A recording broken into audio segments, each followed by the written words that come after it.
그 무렵 마리아는 길을 떠나 서둘러 유다 산악 지방에 있는 한 고을로 갔다. 그리고 스가랴의 집에 들어가 엘리사벳에게 인사하였다. 엘리사벳이 마리아의 인사말을 들을 때 그의 태안에서 아기가 뛰놀았다. 엘리사벳은 성령으로 가득 차 큰 소리로 외쳤다. 당신은 여인들 가운데에서 가장 복되시며 당신 태중의 아기도 복되십니다. 내 주님의 어머니께서 저에게 오시다니 어찌 된 일입니까? 보십시오.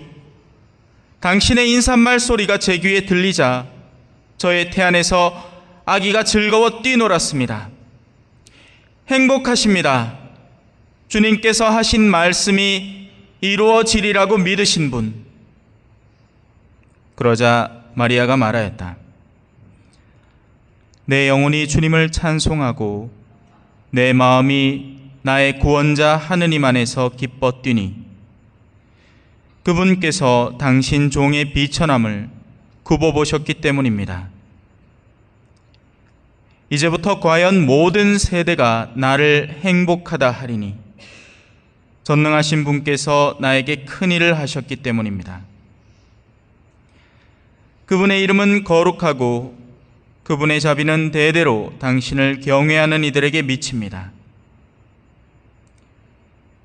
그분께서는 당신 팔로 권능을 떨치시어 마음속 생각이 교만한 자들을 흩으셨습니다. 통치자들을 왕좌에서 끌어내리시고 비천한 이들을 들어 높이셨으며 굶주린 이들을 좋은 것으로 배불리시고 부유한 자들을 빈손으로 내치셨습니다. 당신의 자비를 기억하시어 당신 종 이스라엘을 거두어 주셨으니 우리 조상들에게 말씀하신 대로 그 자비가 아브라함과 그 후손에게 영원히 미칠 것입니다. 마리아는 석 달가량 엘리사벳과 함께 지내다가 자기 집으로 돌아갔다. 주님의 말씀입니다.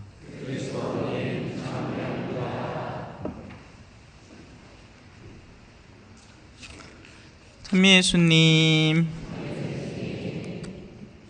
오늘 주일 같다, 그죠? 느낌이. 근데 내일 모레 또 봐야 되네? 그래서 좋은 분들이 있을 거고 짜증나는 사람이 있겠죠. 그게 우리 내면의 상태를 드러냅니다. 그죠? 아이고 오늘 1,000만 원 받았네요. 근데 어쩌지?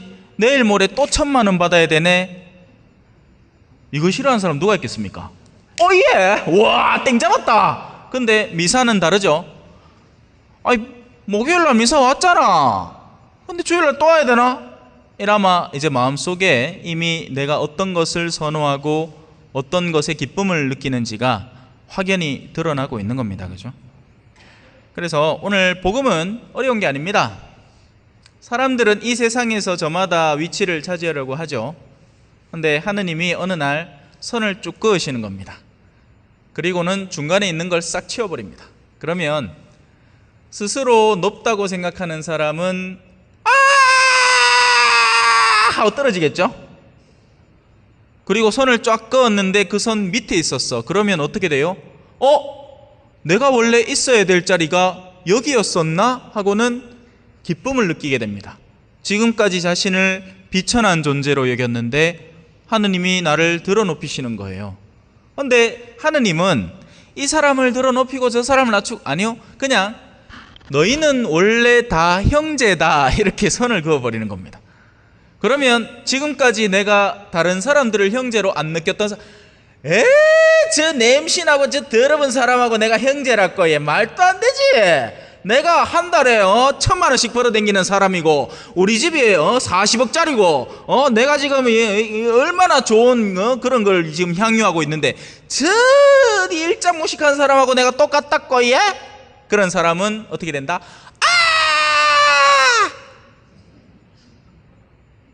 반대로 항상 낮은 곳에 머물렀더니 아니 나 같은 존재가 감히 저분하고 있을 수 있겠습니까? 하는데 예수님이 야야 열로 온나?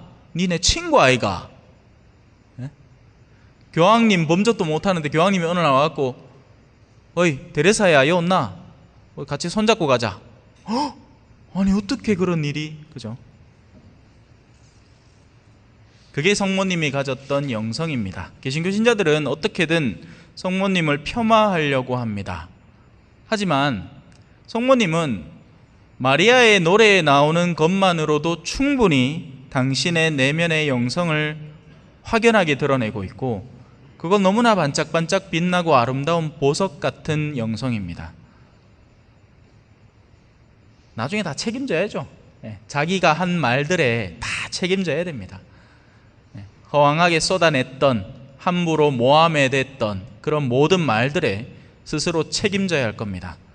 말이라는 것은 그냥 입에서 나오는 가벼운 공기의 떨림이 아니라 우리의 내면의 무게를 드러내는 것이고, 그리고 그것은 나중에 다 책임져야 할 요소가 됩니다.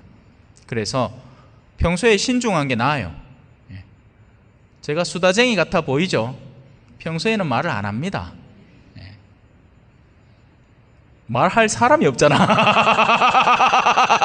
마누라가 있으면, 근데 또 마누라가 있다고 말을 하는 것도 아니잖아요. 그죠? 마누라의 말을 들어줘야 되지. 그나마 저는 다행인 거죠. 옆에 떠들어대는 사람은 없으니까. 안 캤으면 아이고 아침에 일어나면 이거 물 안 캤나? 하고 막 나갈 때요 뒤에 좀 머리 좀 봐라. 뒤 까치집을 지갖고 어디 갈라 하노? 막 하고 막 하나부터 열까지 다 캐서 할까 아이가? 그럼 막 두드러기가 막 나기 싶다 나는. 자, 전식 다 드셨습니까? 이제 본식 들어갈까요? 자, 여러분들을 위해서 준비한 강론은 오늘 일독서입니다. 일독서는 묵시록입니다. 묵시록은 어려워요. 난해합니다.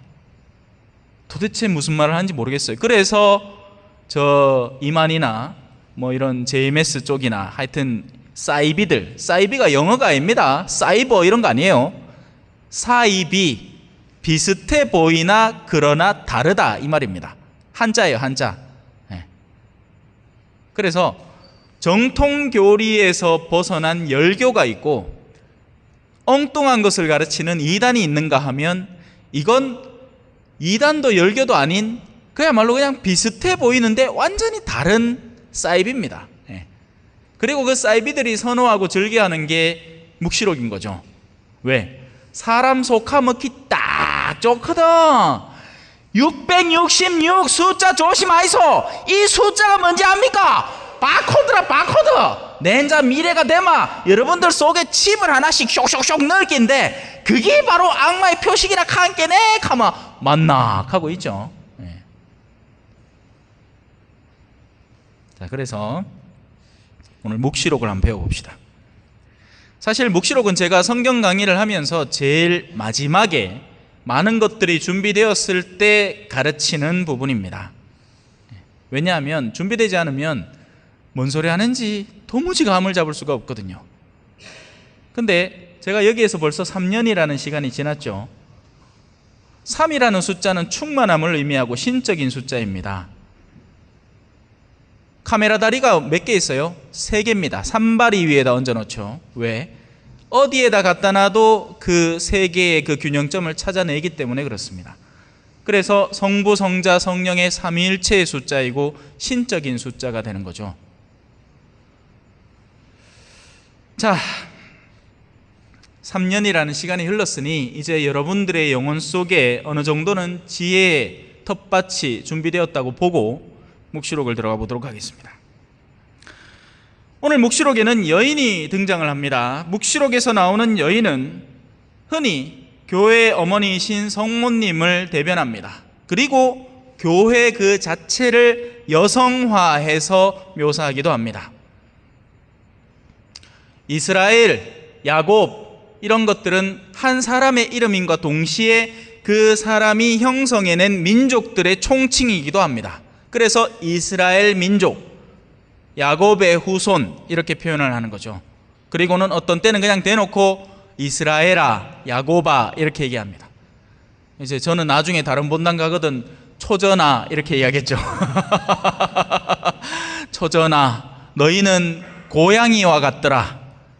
너희는 건물을 사랑하고 거기에 붙어있는 요소들을 좋아하는데 주인의 뜻을 이해하지 못하고 자꾸만 엉뚱한 요소들을 추종하고 따르는구나. 뭐 예를 들면 이렇게 얘기할 수 있다는 겁니다. 비유적으로 말이에요. 묵시록에 나오는 여인은 그래서 지금은 이제 교회를 중점으로 살펴볼 겁니다. 그러니 오늘 이 묵시록의 말씀을 곰곰이 묵상을 해보면 현대 교회가 처해 있는 상황을 이해할 수 있게 됩니다. 왜? 교회는 시대가 흐름에 따라서 옷을 바꿔 입을 수는 있으나 교회가 처해 있는 현실은 과거나 지금이나 또 다가올 미래나 똑같을 것이기 때문에 그렇습니다. 농도는 다를 수 있어도 교회가 처해 있는 핵심 요소는 변하지 않을 거란 얘기예요. 그렇다면 과연 그것은 무엇인가? 한 개씩 들어가 봅시다. 자, 먼저 초반부에 나오는 하늘에서 표징이 드러납니다. 우리는 뭔가 보고 배우고 따를 요소가 있어야 되죠. 사람은 흔히 롤 모델, 멘토가 있어야 됩니다. 그래야 그걸 본받고 따라가죠. 흔히 자녀들은 누구를 본받을까요? 여러분, 내가 만약 외로울 때면 누가 나를 위로해 주제. 여러분, 신부는 신자들에게서 영향을 받고 여러분은 그 본당을 맡고 있는 사제에게서 영향을 받습니다. 그래서 이런 일들이 자주 일어나죠. 신부님의 성향에 따라서 술 좋아하는 신부님 주변에는 술꾼들이 막 넘쳐 흐릅니다.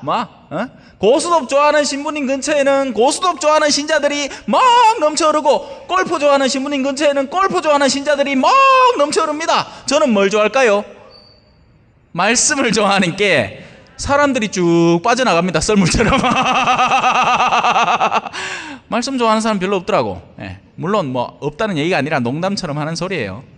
우리가 세상 안에서 흔히 즐기는 요소들에 별로 크게 신경을 안 쓰니 이제 그런 것들을 좋아하던 이들은 썰물처럼 빠져나가는 거죠. 먹을 거리가 없으니까. 이 사탕 먹다가 길에 떨어뜨려 놓으면 한 이틀 지나고 나서 가보면 개미들이 막 떼거지로 모여 있습니다. 그 단맛을 아니까. 그래서 내가 어디에 끌리는가, 무엇을 통해서 내가 하느님께 다가서려고 하는가 하는 것은 굉장히 중요한 요소고, 그 나의 내면 속에 가장 근간에 처해 있는 이끌림은 어디에 핵심을 두고 있는가를 살피는 것이 중요합니다. 그런데 오늘 다행히도 위에서부터 그걸 보여줍니다. 너희는 이 여인을 보라. 보라, 하느님의 어린 양. 그리고는 어떤 걸 선언합니까? 너희에게 축복을 줄 거이니 너희가 지금 재산이 5천만 원밖에 없는 걸 1억 만들어 줄 것이다. 너희가 몸이 좀 아픈데 그걸 다 싹 다 치료해 줄 거다. 이런 얘기 안 합니다. 하느님의 어린 양, 세상의 죄를 없애시는 분이시다. 그러니 그걸 즐기는 이는 그걸 보고 다가오너라. 그래서 사람들이 뭐라고 했죠? 십자가에 못 박으시오! 라고 했습니다. 그 말의 근거점은 어딘지 아세요? 세례자 요한의 말이기도 하고요. 그래서 세례자 요한의 제자들이 하느님의 어린 양이시다, 봐라 하니까 따라가기도 했고, 다른데 또 나옵니다. 이 사람을 보라. 빌라도가 군중 앞에 순환당하는 예수님을 보여줬을 때 한 말이기도 해요. 보라, 에체 호모, 라틴어로.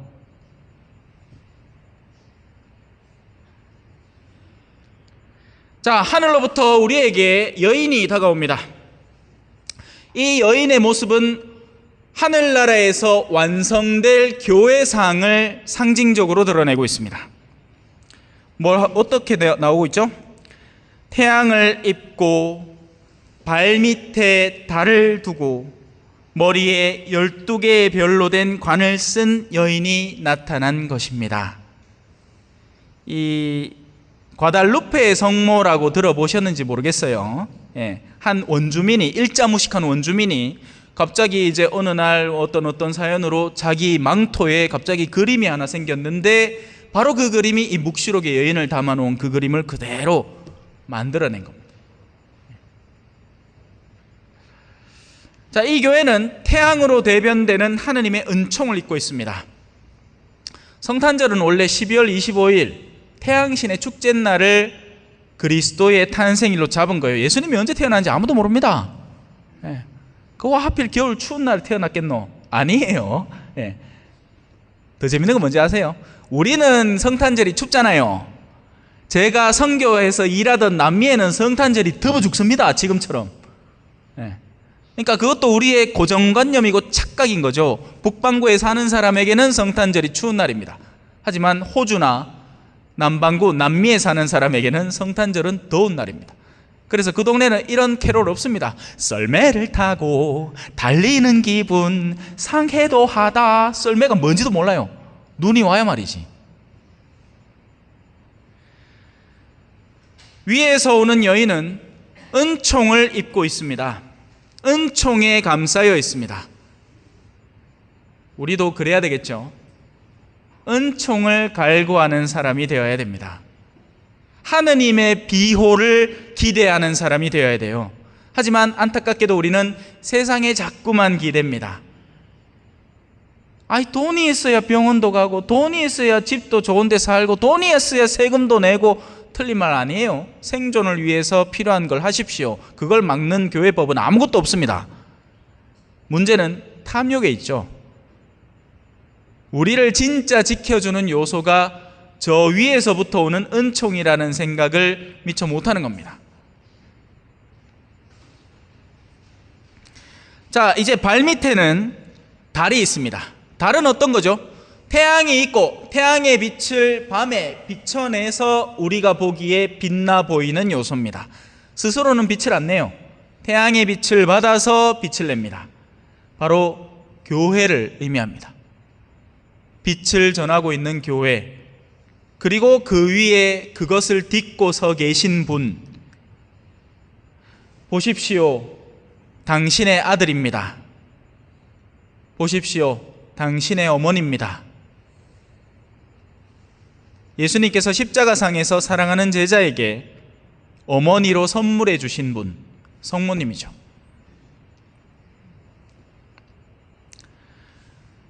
우리 교회는 그 자체로 빛을 내지 않습니다. 저는요, 저 자신의 인간성만 보면 그냥 여러분들 사이에서 명함도 못 내미는 40 중반의 총각입니다. 결혼도 뭐 했어? 자를 어디다 갖다 써, 그죠? 참외도 하나 제대로 못 따. 한 번도 따본 적도 없지만 아마 엉망진창으로 할 끼라. 저 인간을 어디다 씁니까, 그죠? 하지만 저는 저에게서 빛을 내는 게 아닙니다. 제 사제직은 제가 만들어낸 게 아닙니다. 제가 신학교에서 7년 동안 공부를 하긴 했지만, 군대까지 합쳐서 10년을 했지만 그 10년의 수련 과정으로 제가 따낸 게 아닙니다. 사제직은 선물 받는 거죠.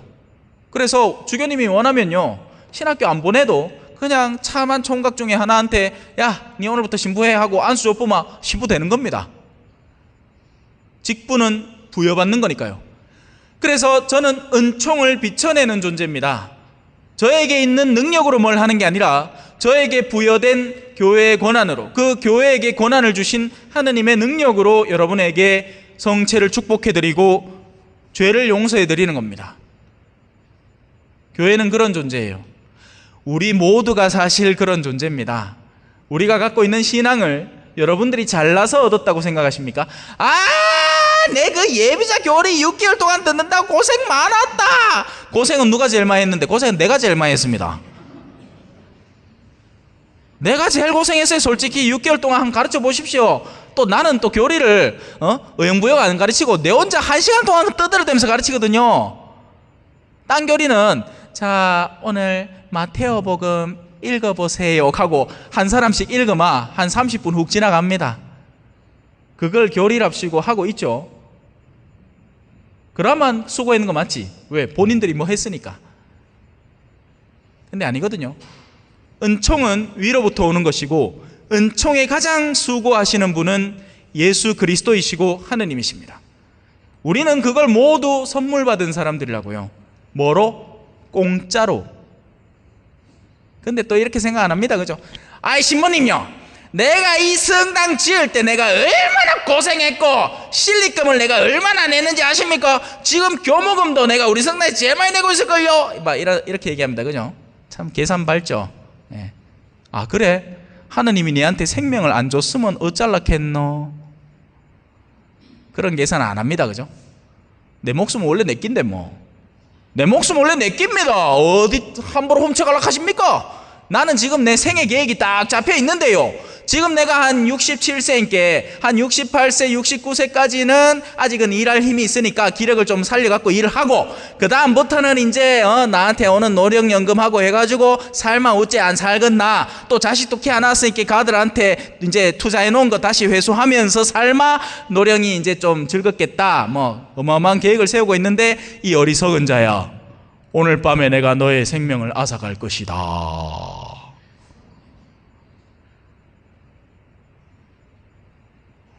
오늘 다 뭐 하겠다. 벌써 20분 지났습니다. 자, 아직 시작도 안 했는데, 머리에 놓여진 관은 무엇을 의미할까요? 12이라는 숫자는 항상 구약의 12지파, 신약의 12사도들을 의미합니다. 하느님께서, 성모님께서 이뻐하시는 것을 보석 삼죠. 여러분이 이쁜 걸 귀금속으로 삼죠. 여기 어디 뭐 어제 먹다 남은 닭다리 그 뼈따구 걸고 다니는 사람 봤습니까? 식인종들은 그래 하더만, 그죠? 뼈따기 어디 하나 구해가 코에다 이래 떡 꽂아놓고 막 우가차차 우가차. 세상 그런 멍청한 사람이 어디 있습니까? 우리가 귀금속으로 쓰는 것은 내가 이뻐하는 것들입니다. 마찬가지로 하느님은 사도들을 이뻐하십니다. 근데 누가 사도냐? 주교님? 아니죠. 주교님은 직분상으로 사도이고, 사도들은 예수 그리스도의 의도를 잘 파악을 해서 그 의도에 따라서 자신의 삶을 맞춰간 사람들을 원래는 사도라고 부릅니다. 그래서 하느님이 계시고 당신의 외아들과 성령 삼위일체 하느님이 계시죠. 그리고 그 아래에 우리가 상경지례를 드리는, 공경을 하지만 공경 중에서도 더욱 드높은 공경을 드리는 성모님이 으뜸을 차지하고 계시고, 그리고 그 아래에 사도들이 존재를 하는 겁니다. 제자단인 거죠. 성경을 이렇게 차분하게 읽어보면, 제가 몇 번을 설명을 들었습니다만, 군중이 있고요, 제자가 있습니다. 그리고 짐승으로 대변되는 세속인들이 있고요. 군중은 갈대와 같습니다. 바람이 분다, 바람이 불어 해가지고 예수님 왕 하면 호산나 개사코, 예수님 죽이자 하면 십자가에 못 박으시라 개사코 합니다. 왔다 갔다 합니다. 이 사람 말에 잠깐 흔들렸다가 그게 맞나 하고, 저 사람 말에 잠깐 흔들렸다가 그게 아닌가 개사코 바쁩니다. 마음이 어디 하나에 딱 고정되어서 열렬한 마음으로 나아가지 못하고 성장하지 못하고, 앞으로 갔다 뒤로 갔다, 앞으로 갔다 뒤로 갔다, 위아래 위아래를 반복하는 사람들이죠. 뜨겁지도 차갑지도 않으니 나는 너를 입에서 뱉어버리겠다. 군중으로 잘못 살면 퉁겨나갑니다. 자, 그래서 성모님은 우리에게 보란듯이 12개의 관을 쓰고 계십니다. 바로 이 성모님이 우리의 롤 모델이고, 우리가 본받아야 하고 뒤따라가야 하는 신앙인들 가운데 가장 으뜸이 되시는 분, 오늘 우리가 기념하는 분입니다. 참 다행이죠. 광복절이 성모승천 대축일이라서, 그죠? 우리나라만 이렇게 하는 거 아니에요. 전 세계가 8월 15일을 기념하는데 우리나라 다행히 8월 15일이 쉬는 날입니다. 그죠? 하지만 이 교회의 찬란한 외모와는 달리, 이제 이 부분만 설명하고 마무리할게요. 교회는 지금 아기를 베고 있습니다. 아기라는 존재는 어떤 존재죠? 태어난 아기 말고 태 속에 들어있는 아기 말입니다. 인간으로 형성되지 않은 채 성장해 나가고 있는 존재를 의미합니다. 미숙한 존재. 바로 성모님은 교회를 품고 계시는 겁니다. 하느님의 자녀들이 될 수 있는 가능성을 품고 있지만 완성되지는 않은 진행 중에 있는 이들을 성모님은, 교회는 품고 있는 겁니다. 우리는 세례를 받는 순간 완성되는 게 아니라 세례를 받는 순간 씨를 받는 겁니다. 그리고 그걸 키워나가야 하는 입장에 있는 거죠. 그런데 이 씨를 키우는 사람들이 씨를 키우는데 관심이 없습니다. 그냥 성당만 나오면 알아서 크겠지? 아닙니다. 성당에 나와도 얼마든지 세속적인 목적으로 세속성을 추구하면서 나올 수 있기 때문에 그렇습니다. 그러다 보면 나중에 커서 열매가 되는 것이 하느님께서 바라시는 것이 아닐 때가 있습니다. 그럼 큰일 나겠죠. 그러다 보니 여인은 어떤 걸 겪을까요? 힘듭니다. 지 몸 하나 간수하기도 힘든 가녀린 여인인데 그 묵직한 알을 베고 있으니 거기에다가 해산의 고통이라는 것은 저는 겪어본 적이 없습니다. 근데 그러되 대상포진 걸리마 대충 감 잡는다 하는데 그걸로 따지마 딥디다. 아파 죽는 줄 알았어요. 네. 이 아이가 성장하기까지 여인은 고통당해야만 하는 겁니다. 그래서 우리가 생활하는 이 교회의 삶은 아름답고 찬란하고 영광스러운 영역만 존재하는 게 아니라 괴롭고 힘들고 고통스러운 영역이 공존하는 겁니다. 기도를 예를 들어 봅시다. 기도하는 거 쉽습니까? 저는 어렵습니다. 신학교에 처음 들어가지고 고생을 얼마나 했는지 몰라요. 그 아침마다 널브러져 자던 무슨 말을 신학교에 떡 앉혀놓고는 기도를 하래. 아침마다 30분씩 묵상을 하래. 묵상이 되겠습니까? 되게야 되지. 베드로 묵상 있잖아요, 그죠? 옳도소이다. 예, 주님 마십니다. 그래, 정신 차리면 미사하고 막 그랬어. 근데 그런 시간을 한 7년쯤 지나고 나니까 묵상이 됩니다. 말씀이 들어와요. 말씀이 이해가 되고, 그리고 나의 삶에서 미흡한 부분이 식별이 됩니다. 그리고는 그 둘을 맞추려는 노력도 같이 들어갑니다. 신학생이라고 다 천사만 있는 거 아니겠죠? 아닙니다. 수녀원이라고 다 천사 수녀님들만 있는 거 아닙니다. 그래서 그 안에서도 다툼이 존재를 하고 엉뚱한 것으로 유혹하는 친구들도 존재를 하고, 나는 지금 이 내일 얼마 남지 않은 시험 공부해야 되는데 야 진호야 한 잔만 해라, 야 괜찮다 이렇게 하면서 자꾸 어둠으로 이끌고 가려는 친구들도 존재를 합니다. 어떻게 해야 돼요? 이겨내야 합니다. 이겨냄 속에는 이 해산의 고통이 따르는 겁니다. 하늘나라 가기가 쉬울 것 같습니까? 쉬우면 복음을 말라 전합니까? 가만히 놔둬도 하늘나라 갈 긴데. 쉽지 않기에 그들을 품고 키우고 양분을 섭취시키고 성장시키고, 그리고 엇나가는 것들을 다시 수정해주고 추스려주고, 그렇게 해서 마침내 하늘나라에 들어올 수 있도록, 영원 안에서 새롭게 탄생하는 사람이 될 수 있도록 교회는 항상 그들을 안고 고심하고 있는 겁니다. 모쪼록 여기 계신 분들도 그런 종류의 고난에 함께 동참했으면 좋겠어요. 참 이후로 재미난 게 많은데, 붉은 용에 대한 설명도 해야 되고 뿔에 대한 설명도 해야 되는데 지금 또 더하면 여러분들이 더 괴로워하겠죠. 그래서 이 정도로 하겠습니다. 아멘.